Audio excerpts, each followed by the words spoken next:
السلام علیکم ورحمۃ اللہ وبرکاتہ۔ بسم اللہ الرحمن الرحیم، الحمد للہ رب العالمین، والصلاة والسلام علی سید المرسلین وعلی آلہ وصحبہ اجمعین۔ ارشاد باری تعالی ہے بعد اعوذ باللہ من الشیطان الرجیم، قل ان صلاتی ونسکی ومحیای ومماتی للہ رب العالمین لا شریک لہ وبذلک امرت وانا اول المسلمین۔ ارشاد باری تعالی ہے کہ آپ کہہ دیجئے کہ میری نماز، میری قربانی، میرا جینا، میرا مرنا سب اللہ کے لیے جو تمام جہانوں کا رب ہے۔ لا شریک لہ، اس کا کوئی شریک نہیں ہے۔ وبذلک امرت، اور اسی چیز کا مجھے حکم دیا گیا ہے۔ وانا اول المسلمین، اور میں سب سے پہلا اسلام لانے والا ہوں۔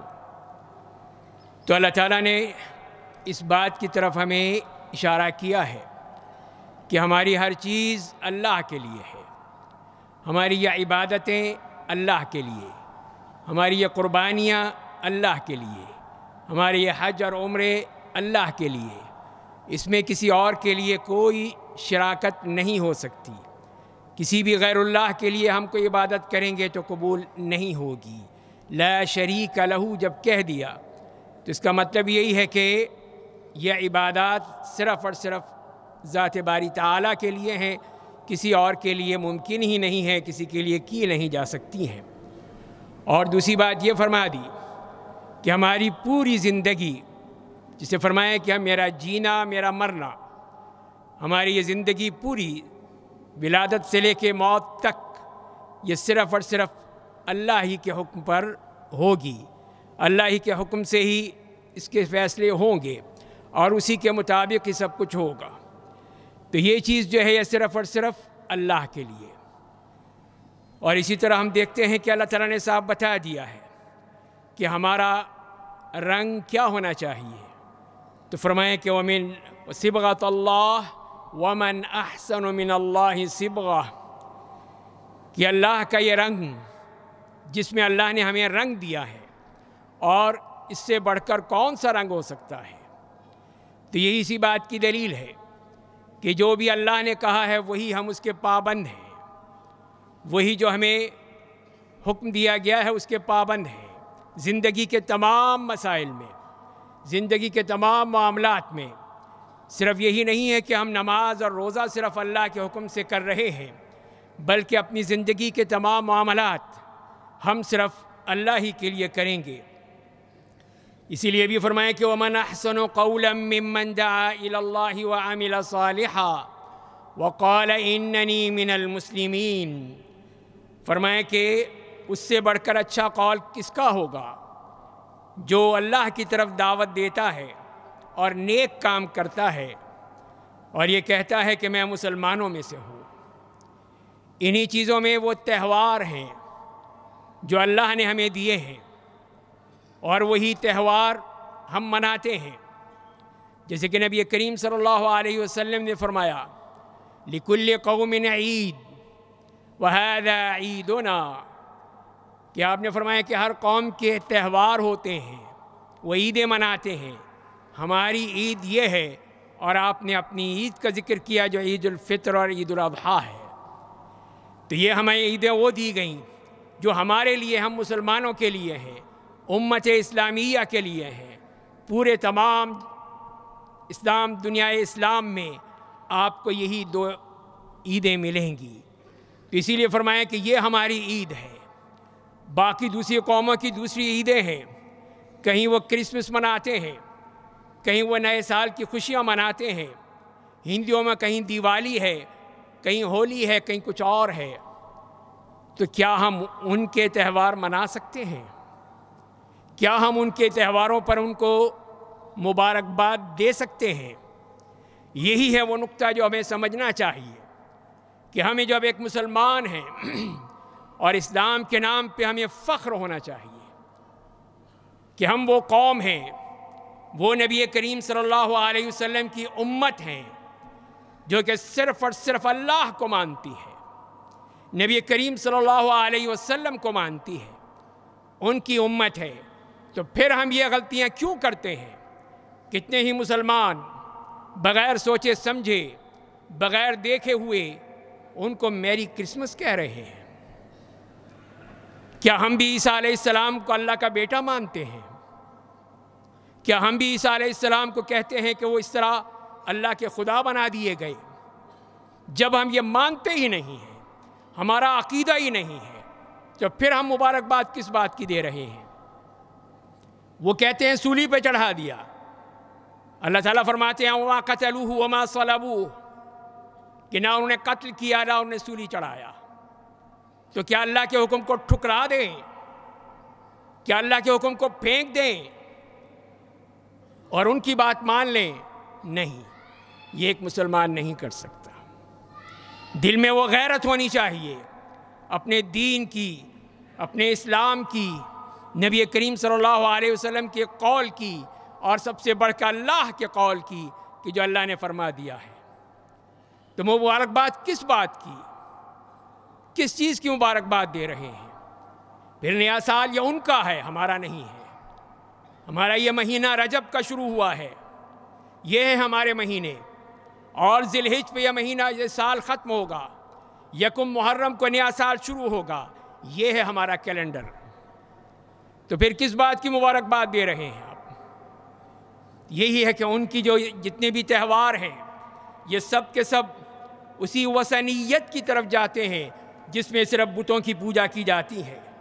تو جب یہ ہو ہی نہیں سکتا کہ کرسمس جس کو 25 دسمبر کو منایا جاتا ہے، تو کیا عیسیٰ علیہ السلام سردیوں میں پیدا ہوئے تھے؟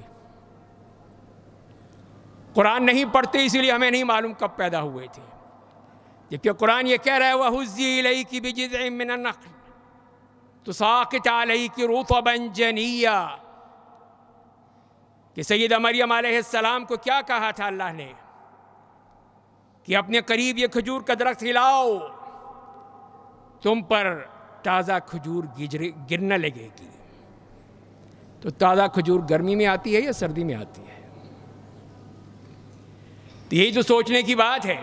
وہ گرمیوں کا مہینہ جس میں وہ تازہ کھجور کے درخت سے ٹپک رہی تھی، گر رہی تھی، ان کے کھانے کا انتظام کیا تھا اللہ نے، تو وہ سردیوں میں نہیں کیا تھا، گرمیوں میں تھا۔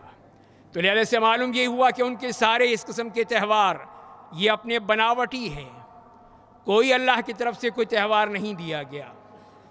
اور ہمارا معاملہ یہی ہے کہ ہمارے یہ تہوار خالص اللہ کی طرف سے آئے ہیں، اللہ کے رسول صلی اللہ علیہ وسلم نے ہمیں اس کے بارے میں حکم دیا ہے اور خود کر کے دکھایا ہے، تو ہم اسی کے پابند ہیں، ہم کسی اور کے پابند نہیں ہیں۔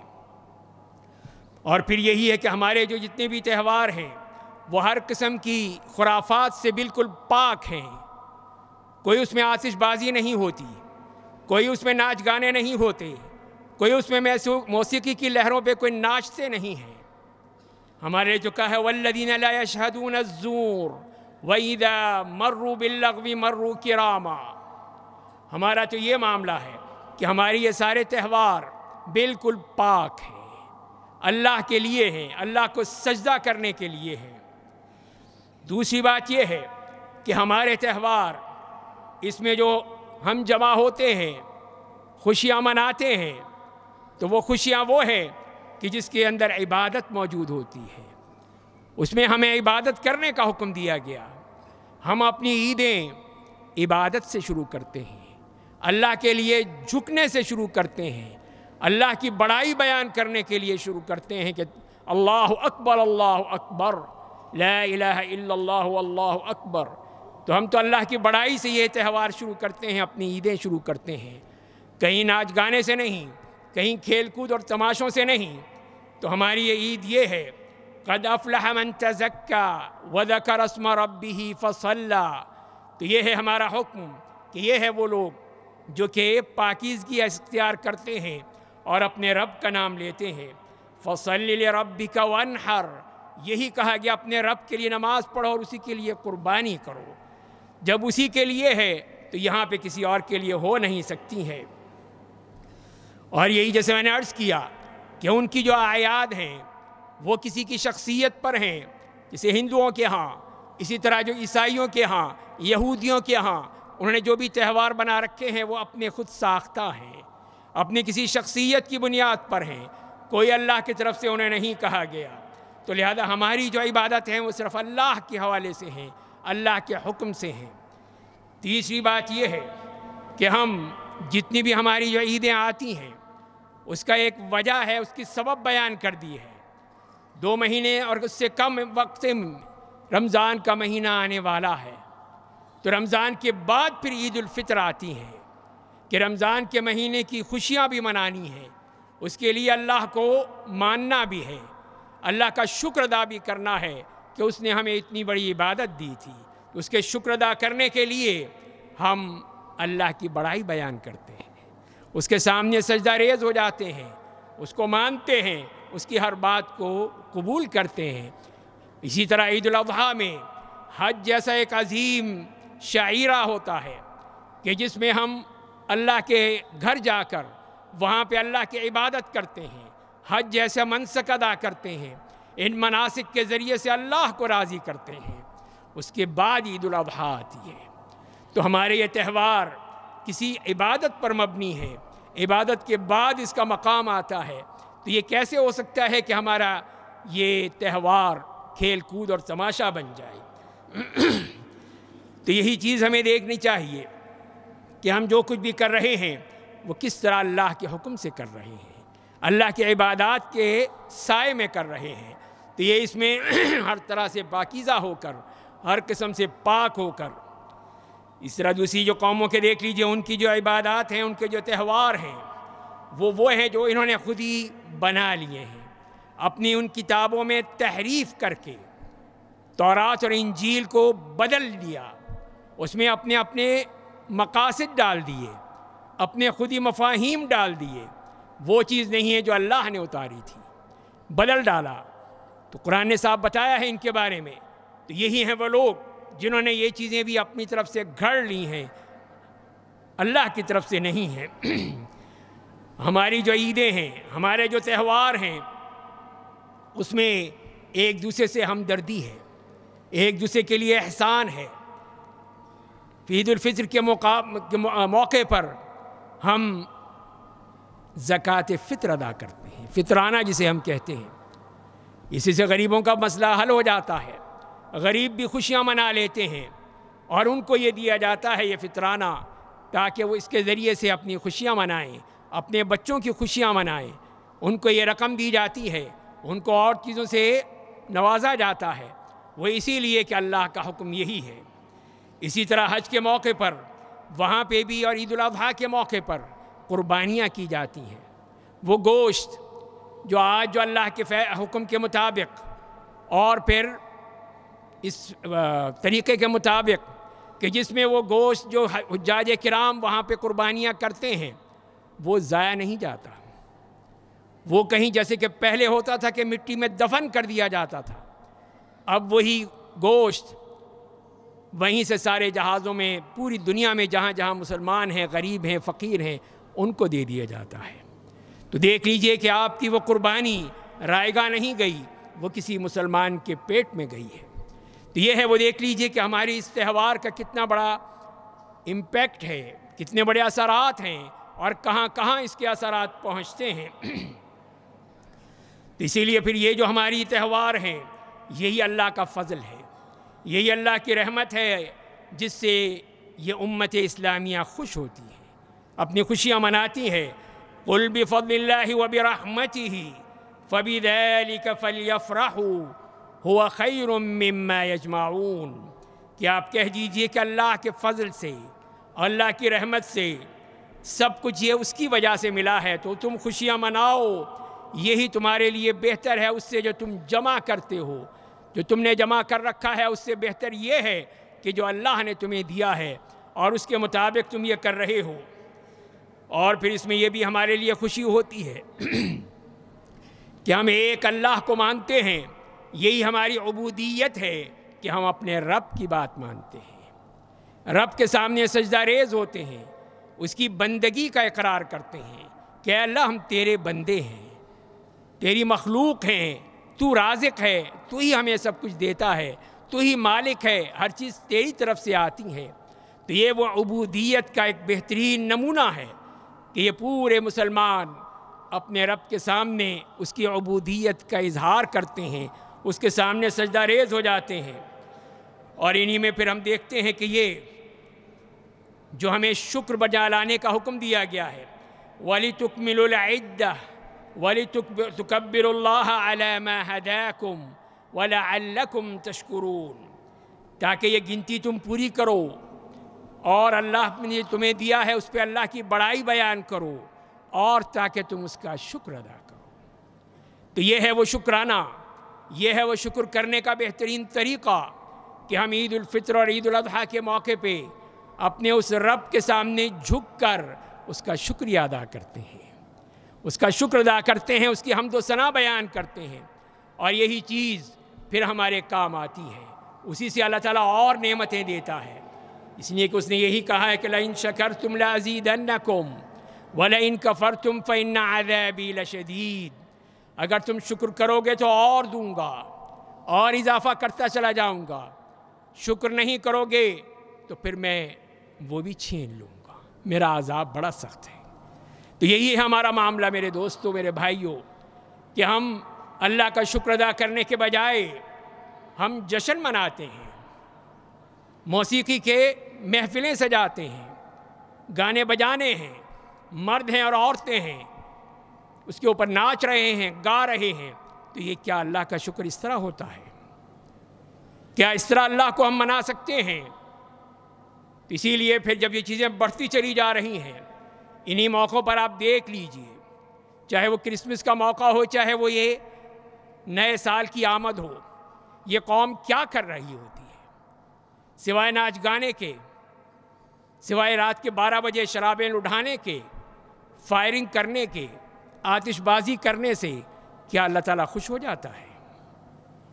یہ ہے اللہ کی نعمتوں کا ٹھکرانا، یہ ہے وہ کفران نعمت کہ اللہ نے جب ایک مسلمان ملک دیا ہے، اسلام کے جھنڈے تلے ہم یہاں موجود ہیں، تو پھر اللہ کو منانے کے بجائے اللہ کو غصہ دلانا ہے، ناراض کرنا ہے۔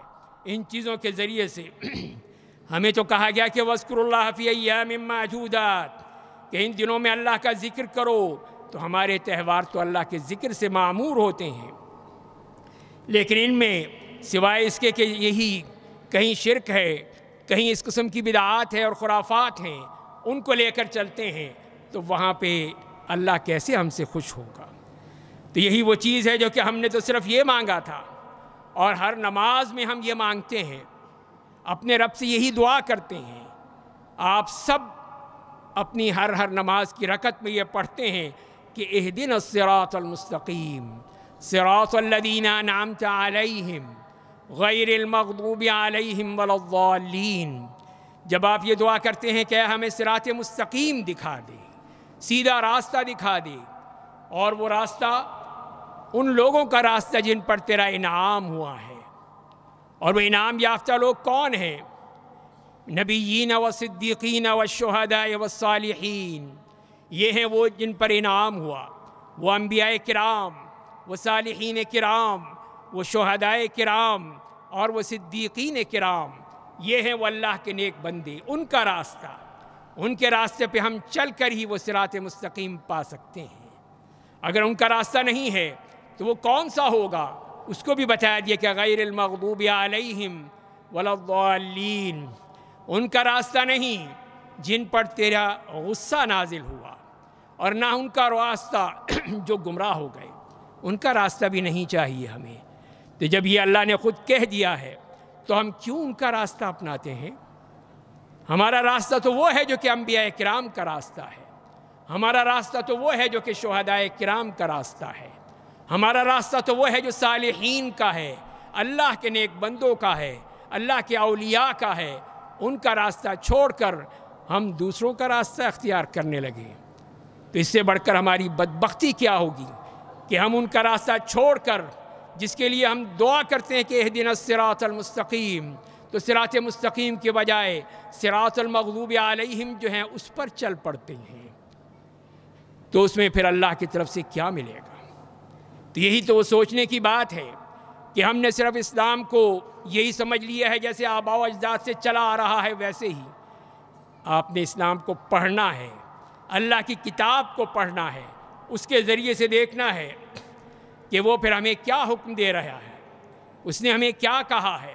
شروع میں نے انہی آیات میں آپ کو بتایا ہے کہ اس کا معاملہ تو یہی ہے کہ ان صلاتی ونسکی ومحیای ومماتی للہ رب العالمین لا شریک لہ وبذلک امرت وانا اول المسلمین۔ یہ ہے وہ راستہ جو ہمیں بتا دیا گیا ہے۔ تو ظاہرہ پھر اس میں ان کی خوشیوں میں شریک ہونا یا ان کے مطابق چلنا یہ کسی کو بھی زیب نہیں دیتا، کسی مسلمان کو زیب نہیں دیتا۔ اس کے لیے وہی ہے جو اس کے رب نے کہا ہے، اس کے لیے وہی ہے جو اس کے اللہ نے کہا ہے، اس کے لیے وہی ہے جو اس کے قرآن نے بتایا ہے، اور اس کے لیے وہی ہے جو کہ نبی کریم صلی اللہ علیہ وسلم نے بتایا ہے۔ یہی وہ راستہ ہے جس کے لیے آپ دعائیں کرتے ہیں، یہی وہ راستہ ہے جو جنت تک لے جاتا ہے، یہی وہ راستہ ہے جو جہنم سے بچاتا ہے۔ اگر ہم اس راستے کو بھول کر کسی دوسرے راستے پہ چلیں گے تو یقیناً ہمارے لیے سوائے گمراہی کے اور کچھ نہیں ہوگا۔ اگر آپ بچنا چاہتے ہیں ان غلط راستوں سے تو ایک راستہ وہی اپنا لیجئے، قُلْ إِنَّ هَذَا صِرَاطِي مُسْتَقِيمًا فَاتَّبِعُوهُ۔ یہی فرمایا اللہ نے کہ آپ کہہ دیجئے کہ یہ میرا سیدھا راستہ ہے، اس کی اتباع کرو، وَلَا تَتَّبِعُوا السُّبُلَ، اور دوسرے راستوں کو چھوڑ دو، ان کے پیچھے مت جاؤ، وہ تمہیں شیطان ملے گا، شیطان تمہیں دوسرے راستوں پر لے جائے گا۔ صرف اللہ کے راستے پر چلو، یہی وہ سیدھا راستہ ہے جس کے ذریعے سے تم اللہ کی رضامندی پا سکتے ہو، اللہ کی خوشنودی پا سکتے ہو، اللہ تعالیٰ تم سے راضی ہو جائے گا اگر تم یہ راستہ پاؤ گے۔ یہود و نصارہ کا راستہ نہیں، ہندوؤں اور سکھوں کا راستہ نہیں، صرف وہ راستہ جو ہمارے نبی کریم صلی اللہ علیہ وسلم نے ہمیں بتا دیا ہے۔ اللہ تعالیٰ ہمیں اسی راستے پر چلنے کی توفیق عطا فرمائے، اس کے مطابق زندگی بسر کرنے کی توفیق عطا فرمائے، دوسرے لوگوں کے بجائے صرف اپنے رب کی بات کو ماننے کی توفیق عطا فرمائے۔ اقول قولی ھذا واستغفر اللہ لی ولکم ولسائر المسلمین من کل ذنب فاستغفروہ انہ هو الغفور الرحیم۔